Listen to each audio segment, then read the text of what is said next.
this lesson. My name is Joost. I'm going to discuss a pentatonic scale.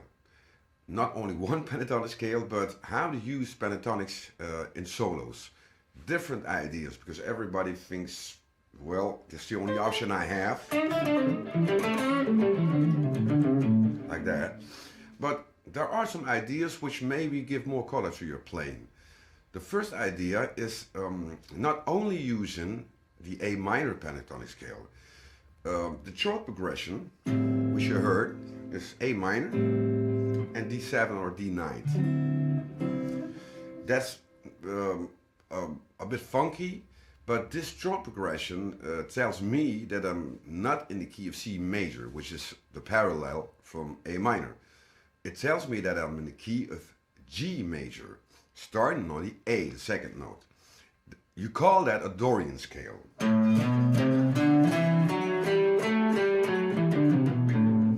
So when you're playing a chord progression like this, you can not only use A minor pentatonic, but you can also use B minor pentatonic. Maybe it sounds a little awkward when you hear it now, but I will play it for you so you can hear it really fits. And there's another one that's E minor pentatonic. So you're playing something, a progression in A minor, but you can also use E minor over that. I will show them here, you know it. So all the licks you incorporated in your solo, when you're playing, for instance, A minor, you can also play them on B minor and on E minor. Now, we have an exception with the B minor because we're playing a Dorian scale. Normally you only can play, once, for instance, if you're really in the key of A minor or the parallel C major, then you can't play these three pentatonics. You can only play A minor pentatonic and go into a perfect fifth higher, E minor pentatonic. I will show you. So, here we go. A minor pentatonic. B minor. A minor pentatonic.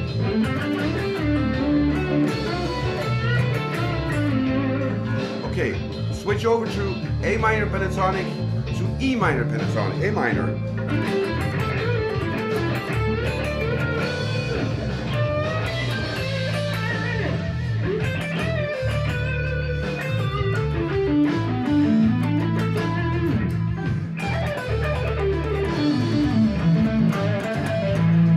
See?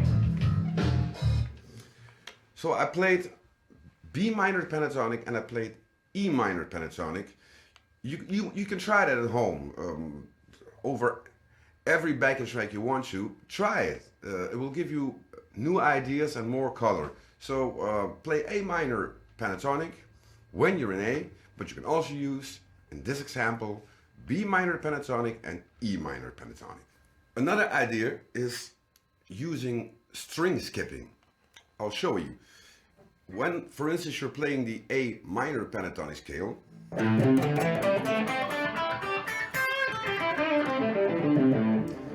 try to play it with string skipping. So you go from the E string to the D string. So you won't use the A string.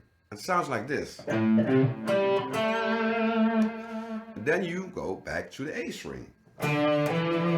Jump up to the G string.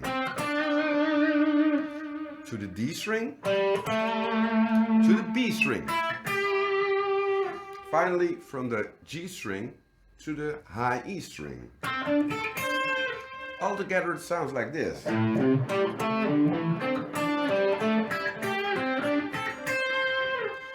So if you incorporate that in your solos or in your playing, it will give you new ideas.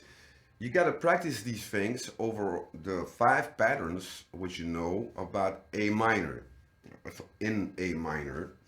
So when I have the first pattern starting on G, normally it's like this, you know, and then try to play it with string skipping, like this.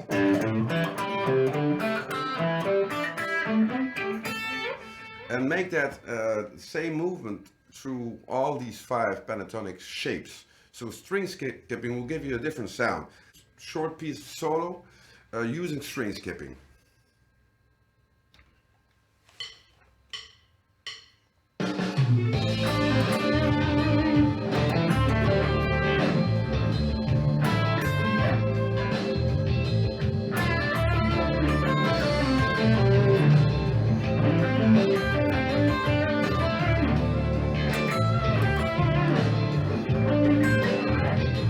Oops.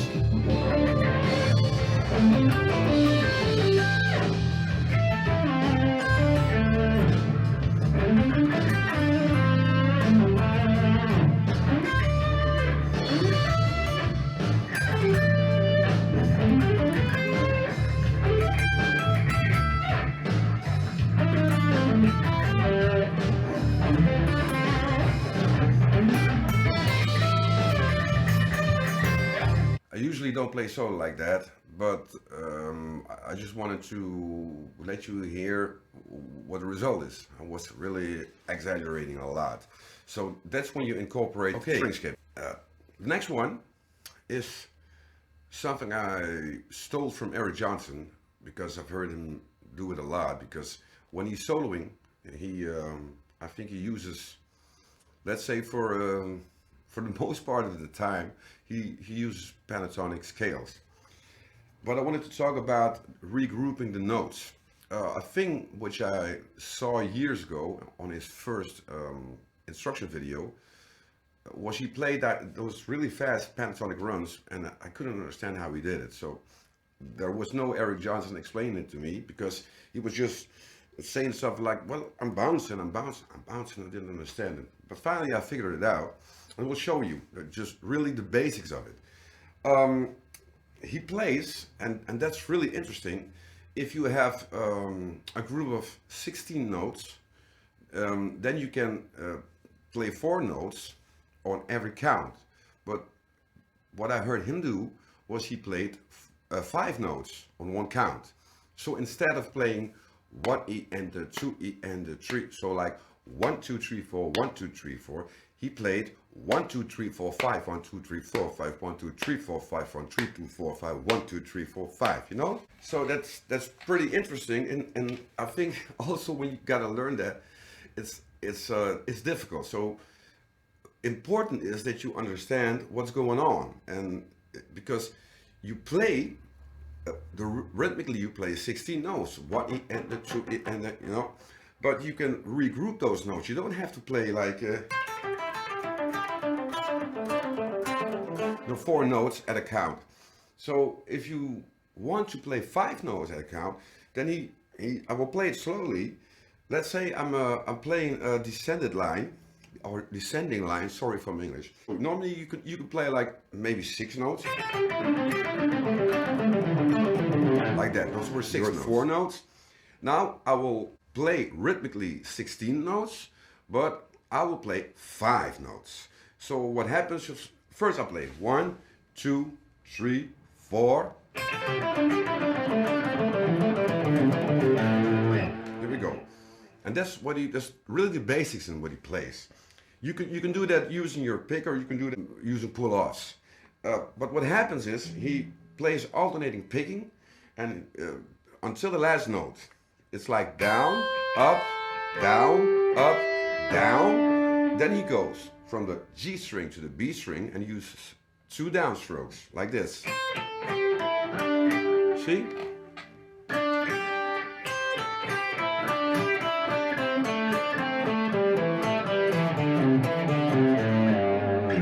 Like that.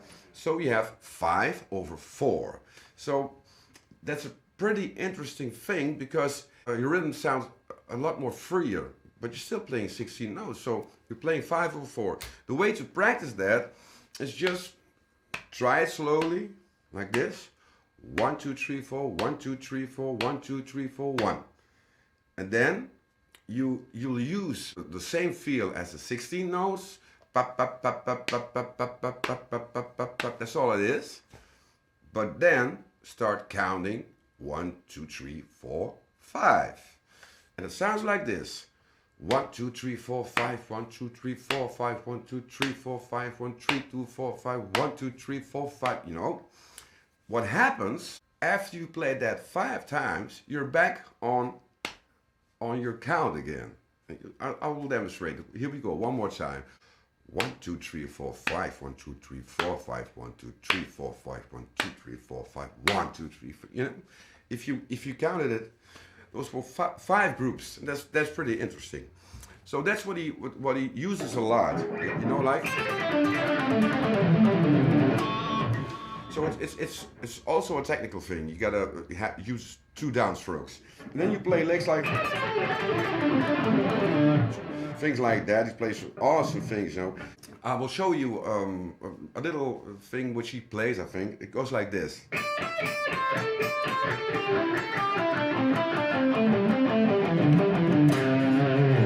One more time.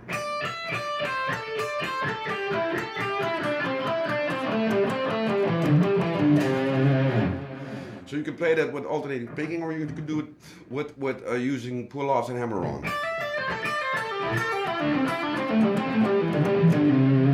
Depending on the sound you want to have.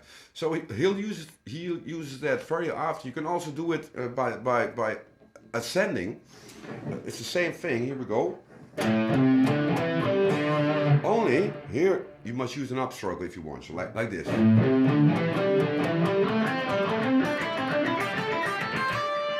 So it's the same. It's 5/4. So you must try it. It's really interesting to play like 16 notes and then use a pattern of 3 notes. You can also turn that around by let's say you're playing in a shuffle. The rhythmic pattern is like 1 2 3 1 2 3 1 2 3 1 2 3 1 2 3 1 2 3. You know, right?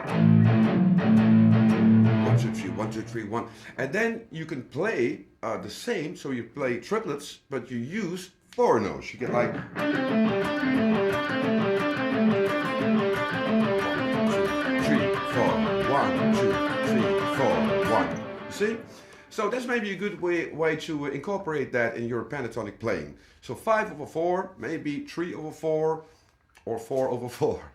Another good idea, I think, is using chromatic guidelines or guide tones.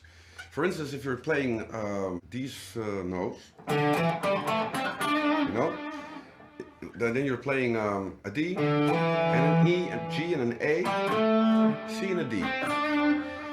But there's still a little note between those two. You can use that too. That's what they call chromatic lines and half steps.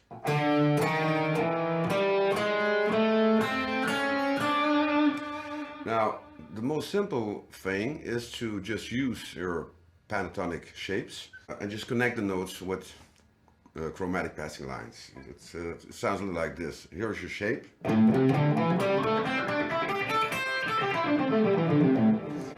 Try to fill it in with chromatic notes.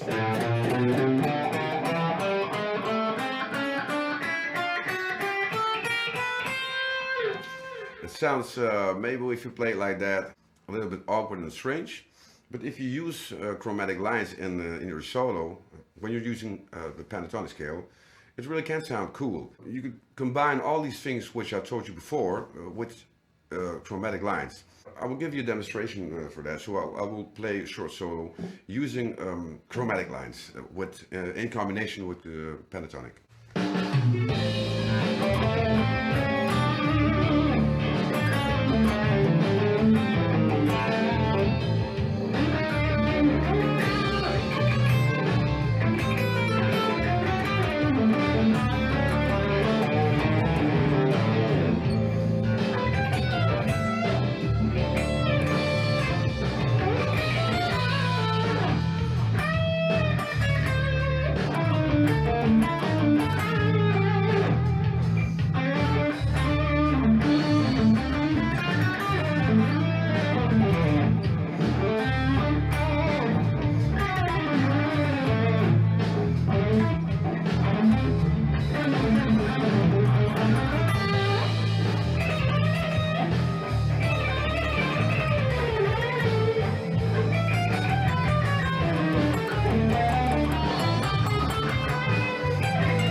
and so forth and so forth. It's what they say here in Holland. Chromatic guidelines. Sounds a little jazzier because they use it a lot in jazz, but it's the more simple way to use it. So maybe that's an idea for soloing. Chromatic guidelines. The last one is using larger intervals. I don't know, Carl Verheijen. It sounds like a Dutch name, but no, he's not. I think he's from LA. It's a great session player, and he uses that a lot, and it sounds unbelievable. When you want to learn that, you can start by learning that in the pentatonic scale. I'll give you an example of only using notes which are in A minor pentatonic, but it will sound like I'm using other notes because I use larger intervals. Like that. I will play that slowly for you because there's a lot of slats and octave jumping. Here it is.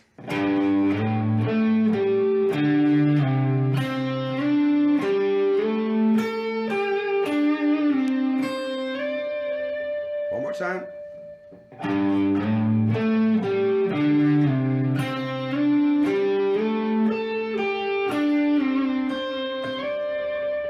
That's what it is. If you check it, it's only notes which are from the pentatonic scale. Another one, which I stole a little bit from Steve Vai. I've heard him play that, I don't know which album it was. Not exactly the way I'm going to play it, but it has a sort of the same rhythmic movement. First I'll play it for you.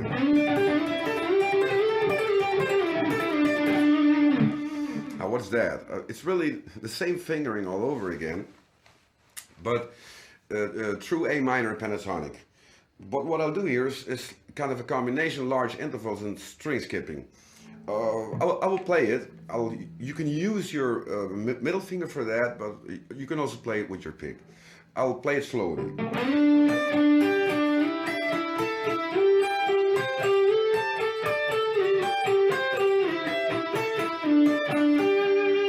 Now the only thing you play is this fingering. And you can do a lot of different things with it, as long as you know when you're playing A minor pentatonic. You play A minor pentatonic if you're playing it on the 7th position, on the 9th, 12th, and 14th. You can experiment a little with it, as long as you play that. It's the same fingering, so it sounds impressive, but it's not. It's very easy. So I will show you some ways to practice that, and it's still the same thing, but using different slides and different combinations of notes. Okay, this is the first one. Slowly.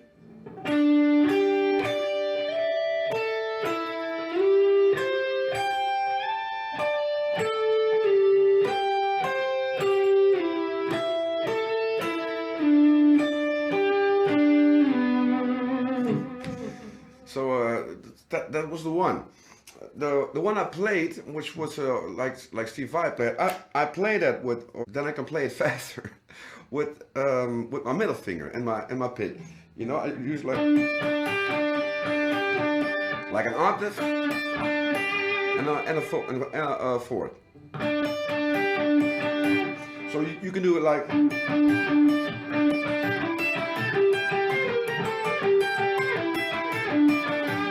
Also with this lick you can try to make it more rhythmically, so then it goes from one bar to the next bar, like.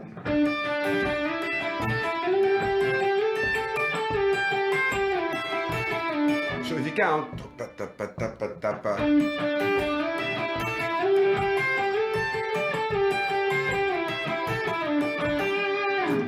like that. This is also when you play triples. You can do it like that, or you can go back.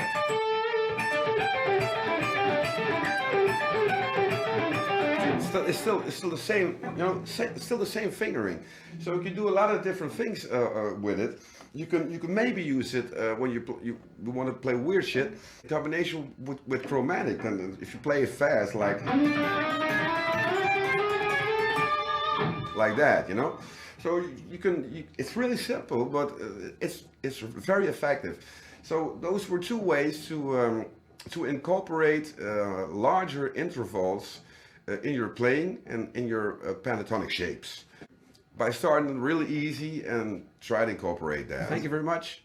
I hope this information was okay for you, so you can expand your guitar playing. What I wanted to say is I wanted to do a series of, I don't know how much, but I will try to do it on every Friday to give you a quick look in what's possible on the guitar, maybe some good ideas. I'm gonna play some covers too and explain what's going on there. Since we're, as musicians, we're all at home, I did play, okay, I did play in Germany, luckily. But I think the most of us are at home, so we're doing our best, and I'll give you all this advice for free.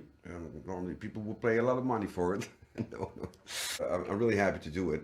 But if you wanted to donate, and I think there's a lot of musicians which are also glad if you will do that, then we'll keep the music alive, because we don't want it to die, because it's the only thing we have. It's a part of our soul.